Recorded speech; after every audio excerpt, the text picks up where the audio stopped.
Bonjour et bienvenue dans ce nouvel épisode de 20 milieux sur les mers. On a fait cap en Hauts-de-France et plus particulièrement à Boulogne, cœur battant de la pêche française. J'ai invité avec moi Alex, plus connu sous le nom de Bonne Pitance. Certes, c'est pas un poissonnier, mais vous allez voir que dans l'artisanat, on a des liens qui nous unissent. On va partir faire une pêche éprouvante, vivre l'intensité d'un concours et rencontrer des producteurs qui travaillent le poisson comme de la viande. C'est parti! Je m'appelle Sonia Bichet et après 8 ans de travail acharné dans le domaine de la poissonnerie, j'ai décroché le Graal, le titre de meilleure ouvrière de France. Le rêve de ma vie. Enfin, c'est ce que je pensais, jusqu'à ce que je décide de mettre les voiles. Cap sur un tour du monde à la rencontre des artisans de la mer, où j'ai pêché aux 4 coins de la planète, découvert des poissons et autres produits extraordinaires, rencontré des hommes et des femmes inoubliables. Mais ce que j'ai surtout trouvé, c'est ma vraie raison de vivre. Le partage et la transmission. Et avant de vous emmener sur les 5 continents, j'ai décidé de jeter l'ancre dans notre magnifique pays et de vous faire découvrir nos belles régions. Bienvenue dans 20 milieux sur les mers.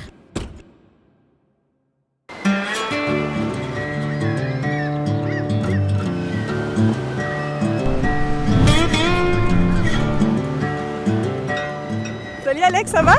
Salut Sonia, un peu crevé mais ça va le faire. Écoute, bienvenue à Boulogne. Je suis Merci. super contente que tu me rejoignes ici parce qu'en plus j'ai passé ma finale des meilleurs ouvriers de France il y a 2 ans. Dans Ok. cette ville. Dans le coin là ? C'est ça, juste derrière le port là-bas. Félicitations. Merci. Écoute, tu m'as dit que t'étais un peu fatiguée, mais je t'avoue que j'ai une belle surprise pour toi, mais elle commence dans pas longtemps. On part faire une pêche qui date du Moyen-Âge. On part pêcher la sardine. Trop bien. Toute la nuit. Jusqu'à demain, Toute la nuit genre 5 heures. ça peut durer 24 heures. Bienvenue dans l'aventure. Merci.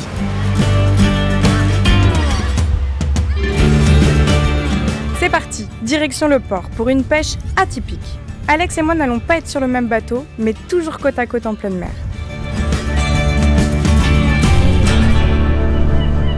C'est beau tous les bateaux, non ? C'est beau ouais. C'est Dans très la beau. nuit, sombre. Ils se ressemblent tous, donc du coup on prend lequel là ? Écoute, je pense qu'on va prendre les 2 qui sont là. Les deux. Parce qu'on part pas ensemble du coup. On part pas ensemble. Salut Jean-Michel. Bonsoir. Salut. Bonsoir. Donc je te présente Alex qui va embarquer avec toi. Embarquez avec moi, Toute la d'accord. nuit. En espérant que la pêche soit avec nous, logiquement ça J'annonce sera un une temps journée. extraordinaire et moi quand je vais à la pêche il y a du poisson. Ça sera une journée. En espérant que tout va bien. Voilà. C'est sûr. Ok. Écoute, Super. merci pour tout. En tout cas, moi je monte de l'autre côté. Et D'accord. par contre, leur fais mettre les mains dans la sardine. Hein. Ils sont là D'accord. pour travailler. Hein. Ok. La bouche. Sinon, tu m'appelles. Hein. On va les former, une formation rapide alors. Impeccable. À tout à l'heure.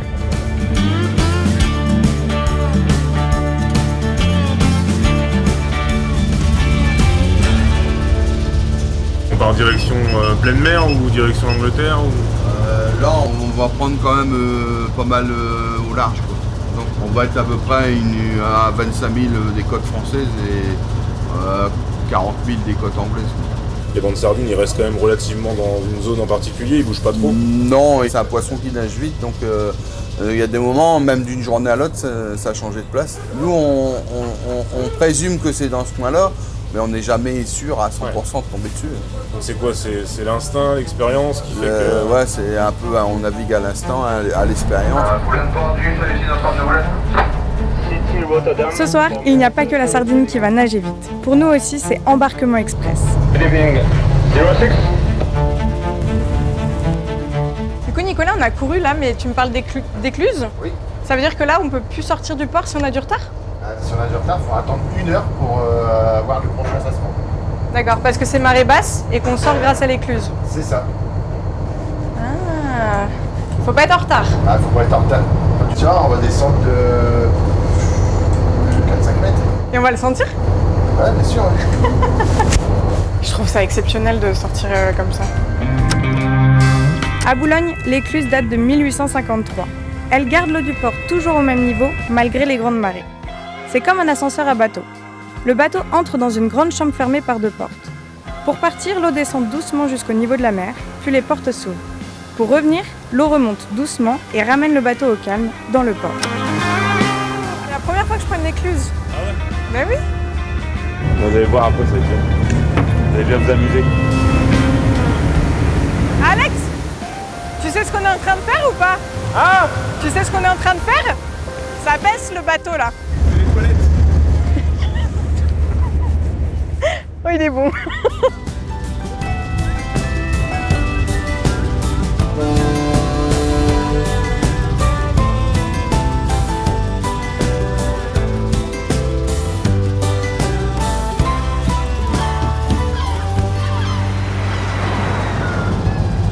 on vient de sortir de l'écluse. Ouais. On en a pour combien de temps 4h25. 4h25. Donc ça, c'est la pêche en bœuf qu'on va faire. Ouais. Donc c'est quand il y a 2 bateaux qui tirent Là, le on même... va tirer un filet avec 2 bateaux.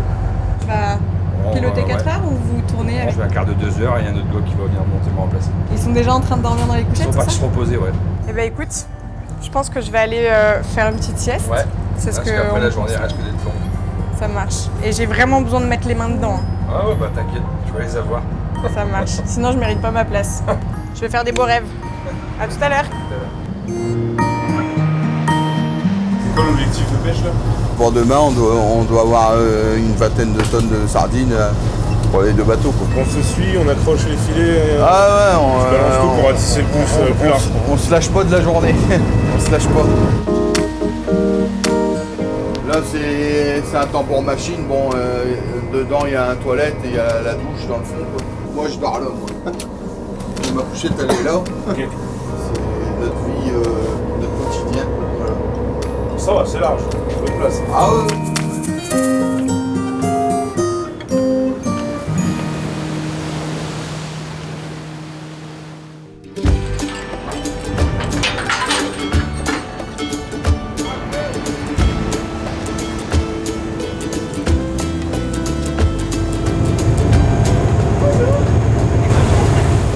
Sacré réveil, non? Là, on est en train de lâcher le filet. Et dans 5 minutes, il y a l'autre bateau qui est juste au bout là-bas où il y a Alex qui va venir récupérer le bout du filet. Et comme ça va permettre de le traîner à 2.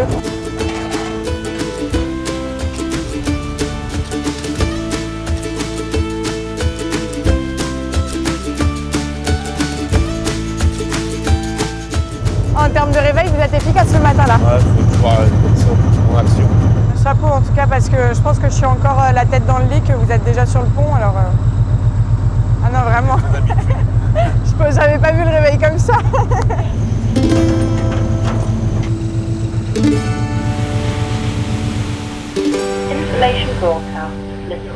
Capitaine, on tire que pendant combien de temps le filet là? Là, maximum 3 heures.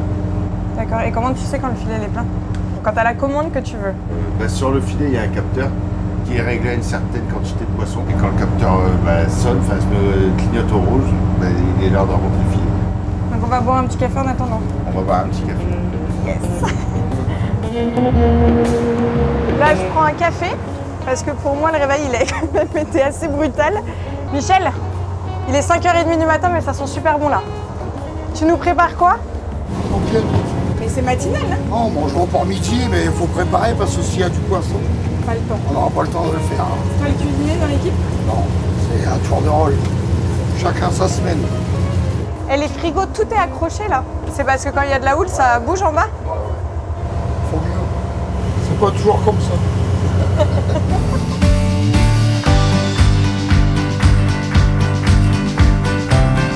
Allez, ça fait 3 heures qu'on traîne le filet. Le capitaine va réveiller l'équipage, le repas est prêt, on n'a plus qu'à croiser les doigts. Allez, où les gars, on va virer là. Allez, où? On va virer. Allez, debout, on vire là, allez. On va virer. Debout. Ce petit sifflet matinal. C'est ça. C'est tout le temps la même version ou des fois tu changes? C'est toujours la même version. Je mets mon habit de marin-pêcheur pour enfin vraiment faire partie de l'équipage. C'est parfait, c'est ma taille ça. 1m75. Je vais te mettre un bout de On corde. fait, ouais, ok, on fait une ceinture et le casque pour la sécurité. Même les gants, ils sont trop grands. On y va? Ouais.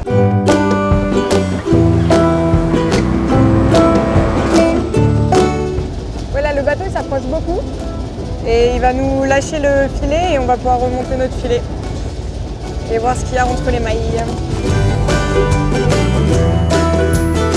Ça va? On voit bien qu'il y en a une qui est déjà en tenue. Et Alex, je sais pas trop ce qu'il fait. Hein. La différence entre les bouchers et les poissonniers. En fait, c'est le bruit du moteur qui est impressionnant, je trouve. D'être en pleine mer avec 2 bateaux collés comme ça, ça amène de la sensation quand même. Tu penses qu'il y a combien? Moi, je pense qu'il y a 8 tonnes de sardines, à peu près. On parie? T'as dit 8 tonnes, je dis 8 tonnes 5. S'il y a un point, tu prends une sardine. Ok.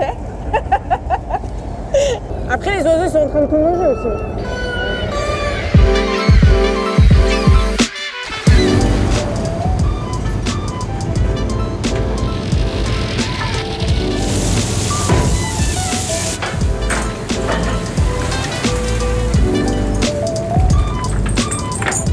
Je peux plus bouger là. Je suis comme une petite sardine dans les sardines. N'empêche que c'est vraiment de la pêche à la sardine. Enfin, tu vois, il n'y a pas de prise accessoire. C'est incroyable. En plus, elle frétille. Je m'attendais pas du tout à une pêche comme ça. Il n'y a que de la sardine là. En fait, c'est une super pêche. Elle est magnifique. Elle n'est pas abîmée. Je vais la reposer parce que j'ai pas envie de la stresser, mais plein d'oméga 3. Comment vous faites pour avoir que des sardines? Bah, on cible la sardine. Après, c'est le poisson qui décide s'il y a des macros ou des chinchas dedans. Non, mais c'est quand même hyper bien ciblé. Ah oui, Comme toi, pêcheur, il n'y a pas que le filet. Il y a... voilà, c'est ça. Donc là, en fait, on a récupéré trois poches. Il y a à peu près 1 tonne 3, 1 tonne et demie par poche. Et comme on est super sympa et que notre collègue là-bas, Alex, il est sur le bateau, on lui donne une poche parce qu'on pêche à 2 et que c'est un travail d'équipe aujourd'hui.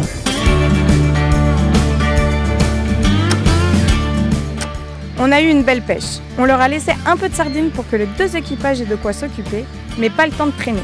Avant de trier notre pêche, on remet un filet à l'eau et cette fois-ci, c'est le bateau d'Alex qui le remontera, en espérant qu'ils aient eux aussi une belle pêche. C'est des caisses de 10 kg? C'est ça. Là, ceux-là, c'est 10 kilos et quand on fait des rouges, c'est des 20 kilos. Donc pour faire 10 tonnes, il faut combien de caisses de 10 kg? Ouais, faut 1000. Ah waouh! On fait 3 tonnes à l'heure. Donc tu comptes sur 10 tonnes, ça fait 3 heures et demie. C'est belle, hein?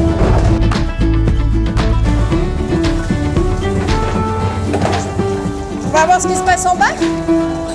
On descend par là? C'est vrai? Ouais. Sur le truc là? Allez, monte dessus. T'es sûr? Vas-y. Salut! C'est trop drôle. Et tu fais quoi? Tu glaces? Je glace, ouais. Ça, c'est une machine à glace? Ouais. Je crois en poissonnerie, j'ai jamais vu ça. Ah, il y a 4-5 tonnes là. 4-5 tonnes de glace? Vous allez prendre l'appel? Alors? Je vais faire une caisse pour que ça soit plus haut. Bah voilà!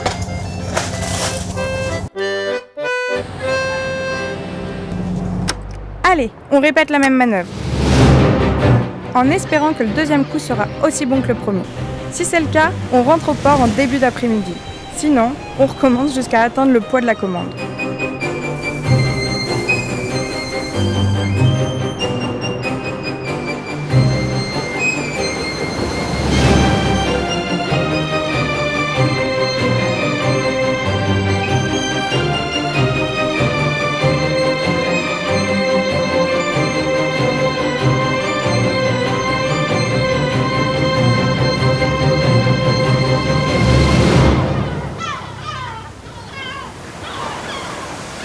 Comme vous pouvez le voir, la nuit est tombée et on n'est toujours pas rentré au port. On s'apprête à lancer la 4e manœuvre. Ça fait maintenant des heures qu'on alterne sieste, manger, sardines et encore sieste. Je vous assure, c'est un rythme épuisant.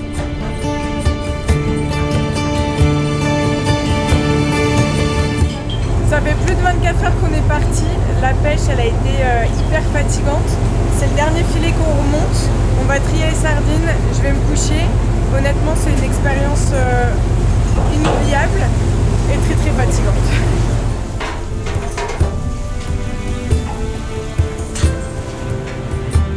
La 4e était la bonne. Je ne sais plus quelle heure il est, quel jour on est, ni même où je suis. La seule chose que je sais, c'est que j'ai hâte qu'Alex me raconte son expérience. Et je souhaite bon courage aux 2 équipages qui vont repartir aussitôt en mer.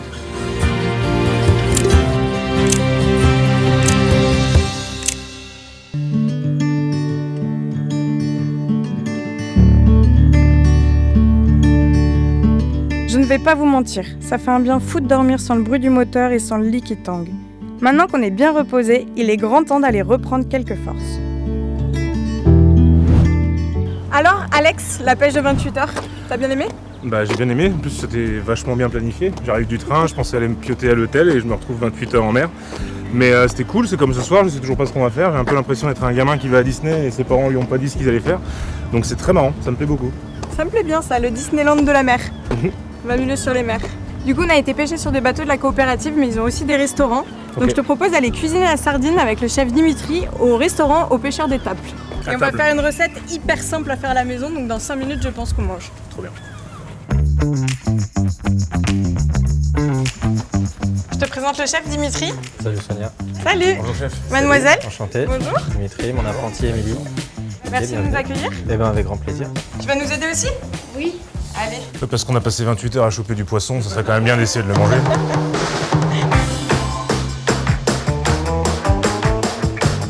La recette aujourd'hui, j'ai pensé à travailler la sardine avec de la rhubarbe. La rhubarbe parce que là, il y a un côté acide sur la rhubarbe et la sardine c'est un poisson gras. L'idée c'est de matcher les deux. Si c'est trop gras, c'est pas bon. Si c'est trop acide, c'est pas bon. Et en mélangeant les deux, on arrive à équilibrer quelque chose et d'avoir plusieurs saveurs qui sont intéressantes dans la bouche. Juste, on va la faire compoter huile d'olive avec une petite échalote. L'idée, c'est d'avoir un peu un plat un peu bruschetta. Il fait beau, il fait bon, donc ça peut se manger facilement. On peut manger ça juste avec les mains, pas besoin de fourchette, pas besoin de couteau, même si on est dans un restaurant. Et tu l'as cuit comment la sardine? Parce que c'est fragile Juste quand même, poêler hein. comme Juste ça à poêler. l'huile d'olive très rapidement, côté peau en premier. N'importe qui peut faire ça à sa maison, vraiment. On va tous faire des filets de sardines parce que c'est très simple à faire. Tu prends des ciseaux que tu as à la maison, tu viens ici, tu remontes, tu coupes la tête en biais, tu viens vider en même temps. Et en général, on ne veut pas manger de la sardine parce que c'est plein d'arêtes. Faut pas hésiter à casser celles qui sont sur le côté. Hop. Après, on peut utiliser les doigts hein, parce que ça reste des petits poissons. On peut simplement le scinder en deux comme ça. Et là, on a deux magnifiques filets de sardines. T'essayes? C'est à mon tour alors. Ah, c'est à ton tour, ouais. Ok, je vais essayer. Il y a un petit peu d'arête encore. Et voilà. C'est pas mal. Hein. C'est très bien, Tu nous en refais après? sans problème. J'espère que t'as écouté quand même. J'ai écouté, est-ce que j'ai regardé? Je peux choisir ma sardine? Vas-y, c'est toutes les mêmes. Hein. Non. T'as déjà fait des filets de sardines? Non, je les mange entières moi. Je suis pas difficile, tu sais, moi je mange mes fraises avec leur queue, je mange l'intérieur de la poire et tout, je mange les sardines avec les abats, les écailles et tout, je m'en fous. Je suis un peu un bourrin, hein. Je veux pas... En tout cas, t'es appliqué. Hein. J'aime bien le bruit quand ça gratte sur les... Mais c'est hyper agréable de travailler le poisson. Là tu fais comment? Bah là, regarde, c'est bien lancé là. Ouais, c'est bon, tu prends là. c'est ça. En fait, là, tu fais un peu comme les bouchers. Genre, les bouchers, vous faites un peu comme quand vous coupez le saucisson. Le poisson, c'est toujours un geste. Tu pars de la tête à la queue, tu sais. Tu glisses sur ton arête. C'est pas... Mais oui, il faut le trouver. Attends, elle est où? Je suis dedans. Donc tu coupes comme ça, toi. Ouais. Et après, ah oui, t'arrêtes, t'enlèves les arêtes après. Non, c'est pas mal. Franchement, ça va. Non, c'est pas mal, c'est pas mal. Là, c'est fini les filets. Maintenant, on va les cuire. Et puis, on va commencer notre petit montage. Là, on prend une poêle avec un peu d'huile d'olive, de papier sulfurisé dans le fond. Ça, c'est une bonne technique. Ah, c'est beau comme ça, c'est très bien. On garde la peau. C'est l'avantage du papier. Hein. Honnêtement, ça, c'est une super astuce. En parallèle, j'ai fait toaster le pain. J'ai pris un pain de seigle qui est aussi du coup très bon pour la santé. Donc les deux vont se marier à merveille.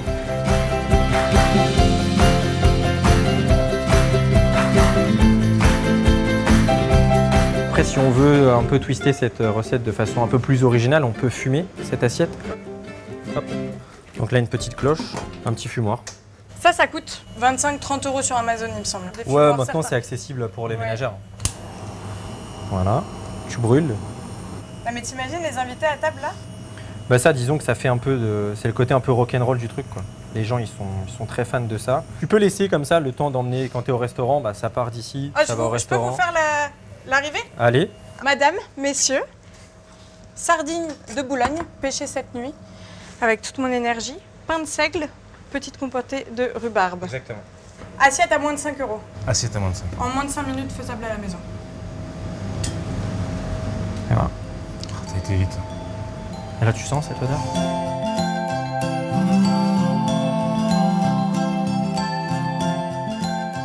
Émilie, tu peux ramener les germes de betterave, on va en mettre dessus un petit peu. Ça va apporter un petit peu de légèreté. C'est toi qui finis notre dressage là. Ouais, c'est ça. Tout repose sur tes épaules maintenant. Quand tu seras une grande chef, tu nous inviteras. C'est filmé. Ah oui. On déguste? Allez, c'est parti.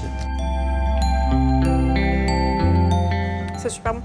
L'acidité de la rhubarbe, moi j'adore. Bon, moi j'aime bien la sardine de base. Ça fait comme une espèce de petite tapenade fruitée en dessous là. En même temps, c'est vraiment léger. Il faudrait pas en mettre trop en quantité, là c'est bien, je pense qu'on est bien. Sinon ça prendrait le dessus. J'invite tout le monde à venir au pêcheur d'étape. À Étaples, dans le 62, dans le nord de la France. Il fait beau. Il fait meilleur que dans le sud de la France, donc venez, on vous accueille à bras ouverts. La prochaine fois, moi je te ramène juste une petite tranche de cochon.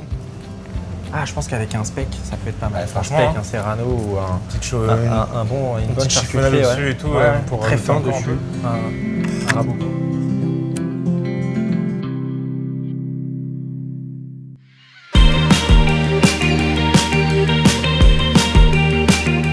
Pour cette nouvelle journée, on reste à terre, dans la magnifique ville de Boulogne, pour partir à la rencontre d'artisans au savoir-faire exceptionnel. Alex, je suis super heureuse que tu sois dans l'aventure avec moi. Et du coup, pour cet épisode, j'ai essayé de trouver des producteurs qui pouvaient faire le lien entre la boucherie et la poissonnerie. Ok. Donc, on va aller visiter un fumoir de poissons. Oh, ça c'est bien. Pas mal, hein? Ça me plaît. C'est dans le coin là? C'est juste là-bas. Trop bien.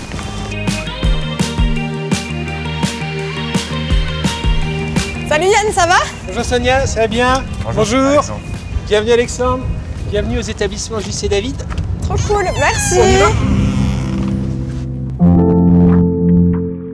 Nous sommes des maîtres fumeurs depuis 1922.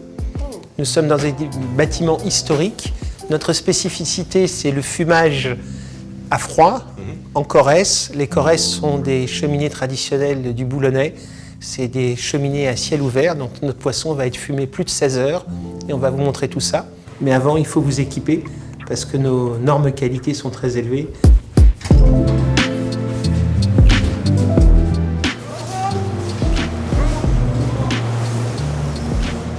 Donc c'est dans ces cuves que nos poissons sont salés et nous allons soit les mettre sur grille pour ce qui est du haddock, soit le piquer sur pic pour le hareng. Ils vont être placés dans ces chariots qui vont être emmenés dans nos fumoirs. La spécificité du haddock, c'est sa couleur. On va lui donner une coloration avec un colorant naturel qui s'appelle Roku, qu'on retrouve également dans des fromages type cheddar. Le haddock, c'est de l'aigle fin. Et est-ce qu'ils peuvent nous montrer la ligne parce qu'il y a plein de poissons fumés pas haddock. Ouais, c'est comme ça qu'on reconnaît vraiment le haddock. T'aimes bien ça? J'adore ça. Ah! J'étais sûre que t'allais bien aimer cette visite de toute façon. Étape suivante, les fumoirs. C'est trop beau. Sonia, Oui. je vous présente Alain, notre maître fumeur. Et derrière Alain, ce sont les portes de nos Corrèzes. Donc ce sont nos fumoirs à froid, où notre poisson va passer au minimum 16 heures. Alain, vous nous montrez? Ah oui. J'ai l'impression de rentrer dans un monde parallèle. Ça fait monde de Narnia, c'est des armoires.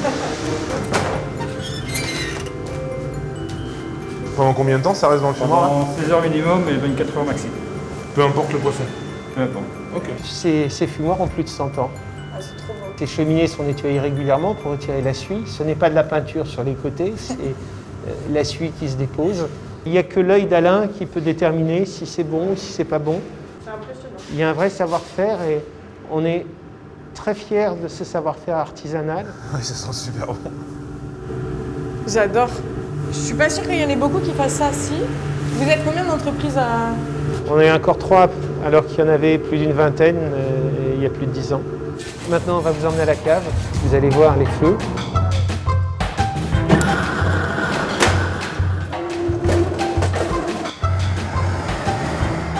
C'est incroyable comme métier quand même. Tout l'art du maître fumeur est de faire en sorte que le tas se consume Tout doucement. doucement, lentement, et qu'il n'y ait pas de départ de feu.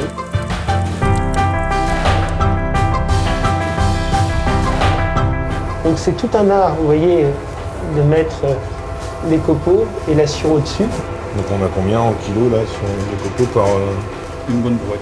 une bonne boîte? Ça parle en boîte.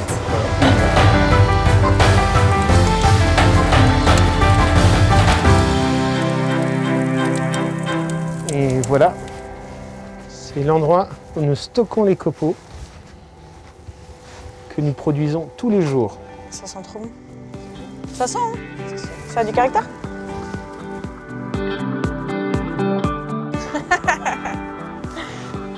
Fumaison, salaison, scierie, c'est hyper complet en fait. Du début à la fin de la chaîne, tout est fait ici quoi. Tout un savoir-faire. Moi j'ai hâte de goûter.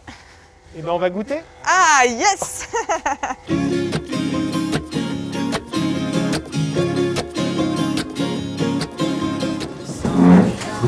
Ah yes, c'est trop beau. Donc je vous propose de commencer par le haddock. Le poisson est tellement nacré, c'est trop bon. C'est pas sec, c'est pas dur, c'est moelleux. C'est ça, c'est moelleux. C'est ramener le fumage à quelque chose d'assez exceptionnel quand même. Parce que le fumage à la base, c'est pour conserver le poisson. Il y a 100 ans, l'évolution, elle est dingue. Le salage-fumage, à la base, aussi bien dans la charcuterie que dans les produits de la mer, c'était l'ancêtre du frigo, une façon de conserver. Bon, maintenant, on arrive à en faire des produits très délicats, des produits nobles. C'est bon, hein?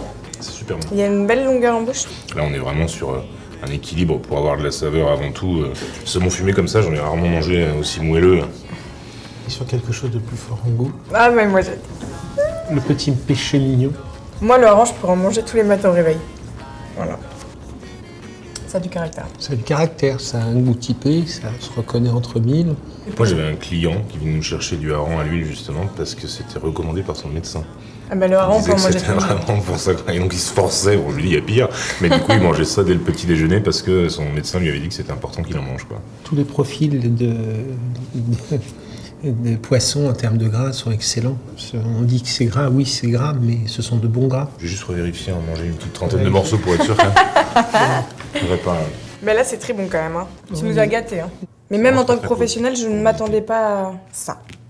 Donc c'est exceptionnel. Et bravo à toute l'équipe surtout parce qu'en fait, il y a quand même 70 personnes en bas qui travaillent pour ça. Et toi qui aimes tant le haddock, je vais t'emmener voir quelqu'un qui le travaille différemment. Et je pense que ça va te plaire. J'ai hâte. Mais je peux tout manger quand même avant d'y aller? Oh ouais, on peut tout manger. Merci beaucoup, beaucoup, beaucoup. Bienvenue et bon appétit. Et c'est trop bon.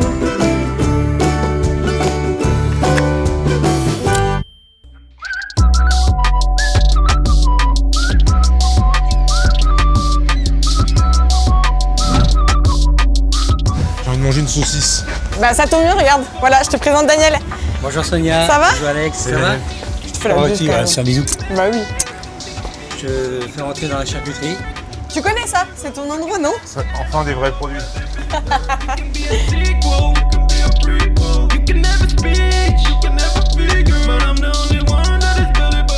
Bienvenue dans notre laboratoire de charcuterie. Donc on... Cochon. la poitrine de porc, tout, et du haddock pour faire une saucisse de haddock. Trop bien. Génial. Voilà. Alors je vais vous faire voir comment on va faire ça. C'est quelque chose que tu fais souvent ou c'est... Alors bien souvent, on fait ça que l'été pour les barbecues. Ok. Et donc on travaille avec les chutes de haddock. Donc c'est une saucisse qu'on fait à base de porc et du haddock. On peut rien faire sans cochon, c'est pas possible. Bah non, c'est normal. C'est pour ça qu'il y a des charcutiers. Exactement. C'est le meilleur métier du monde, ça fait des années que je te le dis. En infériorité numérique là. Voilà. C'est quoi comme partie? Alors moi c'est du porc du Haut-Pays. Tout est de la région. Le gras est pas forcément mauvais, il en faut à bonne dose. Bon, tu prêches, je l'ai convaincu. Alors on va passer au broyeur. Après on va faire la même punition avec le haddock. Donc on met tout dans le mélangeur.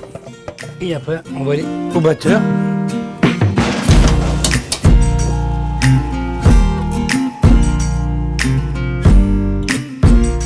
Alors maintenant, on va la mettre dans le poussoir pour embosser la saucisse. C'est aussi simple que ça de faire des saucisses? Bah, c'est aussi simple que ça, oui. Non, il y a cette technique après là. Bah, je vais te faire essayer. Avec ta cuisse ou ton genou, tu pousses comme ça et la chair, elle va sortir. Ok. Elle va sortir. Je te laisse faire du coup. J'ai pleine confiance en tes capacités de charcutier amateur. Je vais embosser ma première saucisse. Je pince? Alors tu passes juste au début. Alors maintenant, avec toi de main, tu pousses. Ah, faut pas Et s'arrêter, puis- non? Sinon ça va lâcher. Et après, tu Ah, le je la maintiens. tiens juste là. Ouais, tu le maintiens. Faut pas qu'il y ait d'air dedans. C'est ça qu'il fallait pas faire que j'ai fait? Voilà. C'est pas très grave. Bon, ok. Alors, avance un peu le voyou. Tac. Ah bah c'est bien, C'est pas mal, non? c'est pas mal. Ok. Je pince là? Ouais. En vrai, c'est super sympa à faire. Je pense que dans ma poissonnerie, plus tard, il y aura des saucisses du coup. C'est cool, hein? C'est trop bien. Bon, c'est pas du tout régulier, mais... C'est très bien. Donc on va en cuire une paire.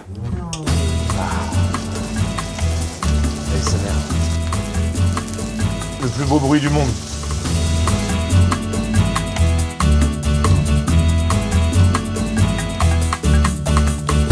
Oh, tu le sens à la découpe là?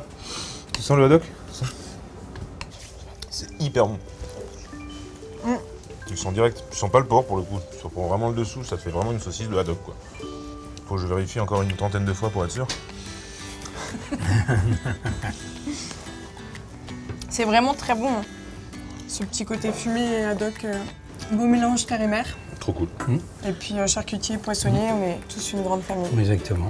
Et le faire de mélanger les deux et que toi tu puisses le mettre en avant pour le produire aux gens, c'est très bien de faire ce mélange. Écoute, c'est le but de l'aventure. Ça te plaît? Bah, on finit tout?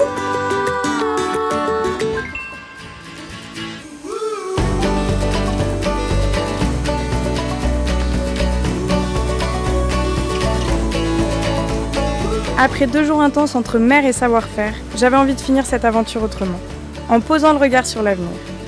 À Boulogne, de jeunes passionnés se retrouvent autour d'un concours engagé, où ils défendent une cuisine locale, vivante et responsable.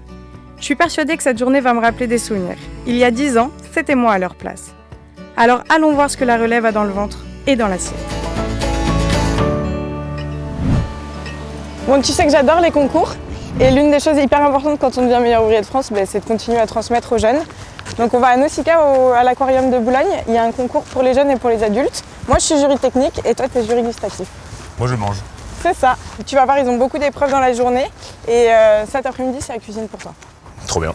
C'est parti.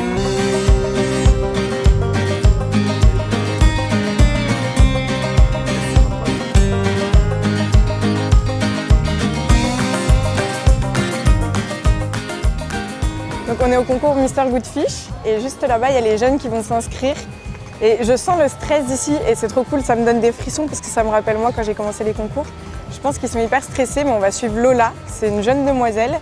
On va la suivre toute la journée ce matin, donc ils ont une épreuve de filetage, de connaissances générales, d'ouverture de coquillage et le plus gros focus qu'on va faire c'est cet après-midi où elle va devoir cuisiner un poisson. Elle est juste là-bas et je vais vous la présenter. Salut Lola! Salut! Ça va? Ça va. Prête pour le concours? Prête à fond. Je te souhaite tout plein de courage. Merci. On va te suivre dans cette belle aventure. Ouais. Puis on verra les résultats ce soir. Ouais. Mais déjà, rien de s'inscrire, bravo. Merci. À tout à l'heure. Merci. À tout à l'heure. Je m'appelle Lola Roger et j'ai 17 ans. Là, je suis au concours Mister Good Fish, dans la partie avenir, puisqu'il y a une partie professionnelle aussi. Là, je suis dans la partie avenir, la partie des jeunes. Je pars pas dans l'optique de gagner, je pars dans l'optique de participer déjà. Si je gagne, c'est top. Je vais te poser quelques questions et tu vas répondre directement au jury qui est là. Alors, la première des questions, c'est le nom des espèces présentes sur l'étal devant toi. Ok. Là, on a de la dorade grise. Non, c'est de la dorade royale. Là. Voilà. Du carlet. Oui. Des huîtres. Oui. Du taco. Alors l'épreuve, Lola doit faire un merlan en filet sans la peau et un carlet en filet. Elle choisit la technique qu'elle veut. Allez Lola, on te regarde, c'est à toi. On est en poissonnerie, je veux pas de perte. Ouais. Tu t'appuies sur la peau, tu me fais une belle dorure comme on a dit l'autre jour. Voilà, super. Bon, du coup, ça se passe vraiment pas trop mal. Ça me rappelle mes débuts, donc forcément, ils sont tous stressés, il fait froid, c'est pas évident pour eux, mais moi, je suis fière d'eux. Et cet après-midi, ils vont cuisiner le poisson parce que du coup, c'est concours poissonnier et cahier traiteur. Et c'est un peu l'avenir du métier. Aujourd'hui, les gens n'achètent plus le poisson entier et c'est bien dommage. Donc cet après-midi, c'est la cuisine.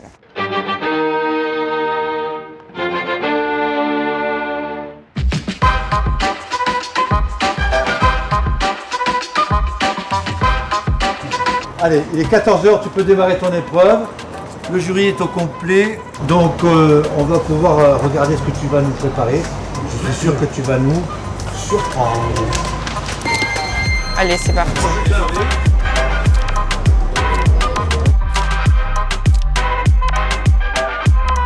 Du coup, c'est l'après-midi, l'épreuve cuisine a commencé. Alors les candidats doivent s'imaginer dans leur poissonnerie avec un taco qui est un poisson peu connu mais vraiment très bon. Et doivent faire une recette food truck, street food. Donc j'espère qu'on va se régaler et qu'eux, ils vont prendre du plaisir. C'est surtout ça aujourd'hui. Le premier plat arrive et après toutes les 15 ou 20 minutes, je crois, je bouffe 6 plats. Allez. Et le buffet ce soir, je pense que ça va être très dur. C'est pas évident parce que du coup, le taco, c'est un poisson qui s'abîme assez facilement. Et donc là, vraiment, le but, c'est justement de le transformer. Donc au niveau du filetage, il faut être hyper précis, rapide et propre parce qu'en fait, sinon, on en met vite partout. Et elle se débrouille pas trop mal.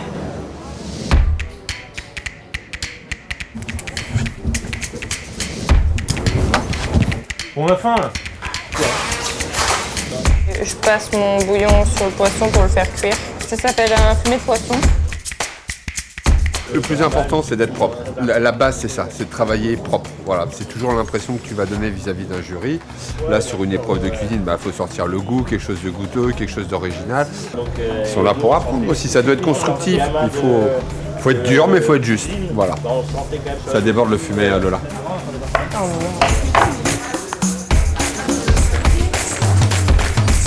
Fish and chips.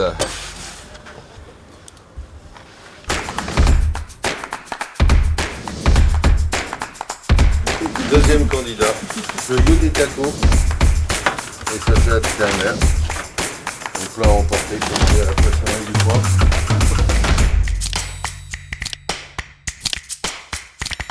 C'est les derniers instants. Ça s'active en cuisine. Tu veux que je te le fasse et tu retournes tes poissons, tu vérifies. Allez, c'est ça qui est important. C'est que tu prennes plaisir, ok? La possibilité que j'aille rechercher vite de lui. Alors cours. Mais par contre, ça fait pas mal. Oh non, mais elle est trop chou. Mais oui, non, mais et puis elle continue, elle a pas lâché. Allez, faut les encourager là. Ton poisson, c'est 10 secondes.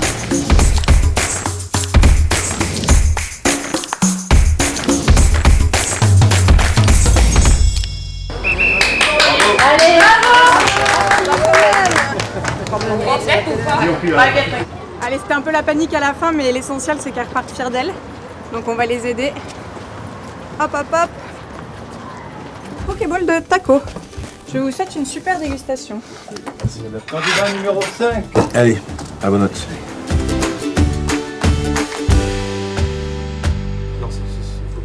Alors cette expérience, c'était bon? Bah c'était super bon. C'était très bien en plus parce que je venais de finir de manger depuis 1 heure. Et là tu me balances 6 plats à bouffer, donc c'était sympa. Non, c'était les jeunes cool. ont du talent. Franchement c'était impressionnant, je m'attendais vraiment. Ce matin on les avait vus en épreuve technique, ils étaient vraiment pas sereins et tout, ça sentait qu'ils étaient pas à l'aise. Donc ils ont donné des bons trucs et tout, il y avait de la cuisine et tout, c'était assez cool. Alors, je sais qu'il y a peut-être plus beaucoup de place, mais j'ai quand même une surprise pour toi. Parce que ce matin, il y avait un candidat dans les pros qui fait de la superbe charcuterie de poisson et nous a préparé un petit stand et on va pouvoir déguster. Je vais trouver de la place, c'est une super idée. Mais en fait, l'épisode, on l'a un peu fait pour toi aussi. Et là, pour le coup, Victor, c'est, à mon avis, on va se régaler. Trop bien.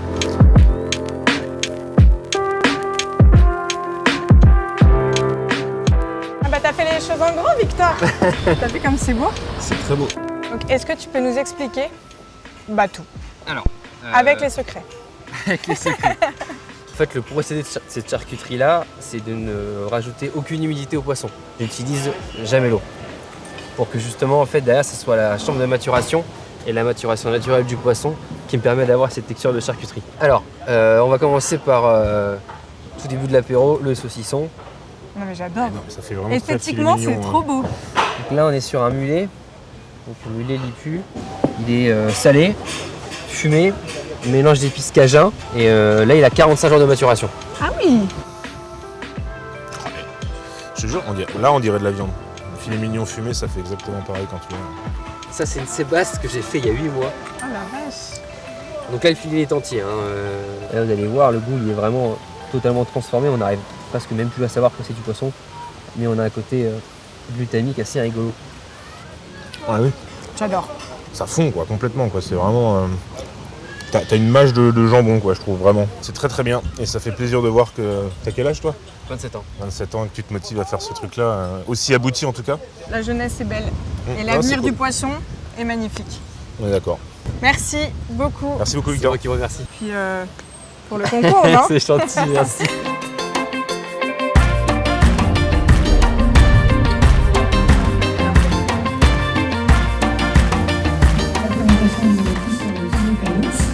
De Mister Goldfish à Nîmes. Donc, le lauréat, c'est une lauréate. Virginie Manolo.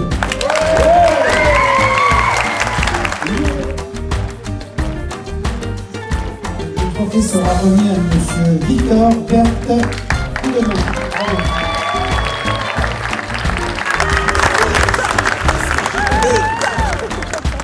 Vraiment bravo à tous.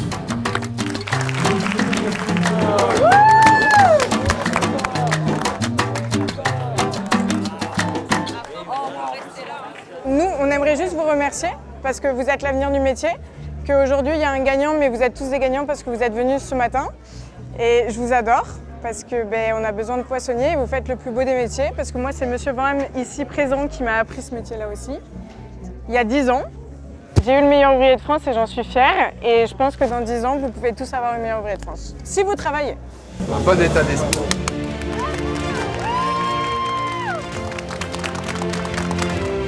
C'est déjà la fin de cet épisode. Merci à tous ces artisans qui nous ont embarqués dans leur quotidien.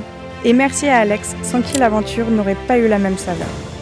Ce dont je suis sûre, c'est que la relève est bien là et que notre filière n'a pas fini de faire parler d'elle. Cap maintenant vers un nouvel horizon, direction la Nouvelle-Aquitaine, où l'on ira pêcher l'un des poissons les plus emblématiques de la région et où un meilleur ouvrier de France nous le cuisinera.